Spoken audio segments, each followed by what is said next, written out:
This is a quick and easy one balloon laser gun. It's a brilliant design for busy events or long queues when you need something fast but really fun.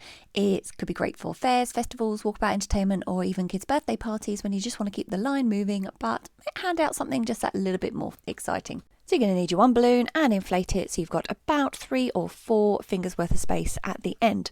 Then move yourself back to the knot end and twist about a 4-5 finger spacing. Then get yourself a nice little ping pong ball, because as you fold that balloon back, you're going to twist that ping pong ball together to make it lock into place. Brilliant. Give it a little squidge.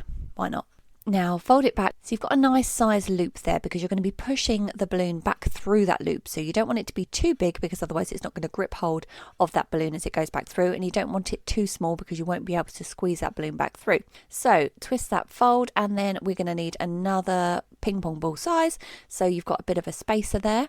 As you twist another fold, this is another one that the balloon is going to push back through. So you want it to be the same size roughly as the one next to it. Doesn't matter if it's slightly out, so long as it's got enough space for you to push that balloon back through it, and not too much space so it falls straight back out again. Now the fun bit, I'm glad we don't have the sound on for the squeaking.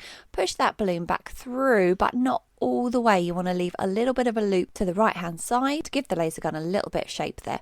You've got the trigger at the front and you've got your one balloon super quick laser gun. Pow pow! So the best part is you can make this in absolutely any colour, so it's perfect for using up those slightly older balloons or the colours that just don't get chosen that often. Thanks so much for watching. I look forward to seeing you in the next one. Let me know if there's any designs that you want us to cover.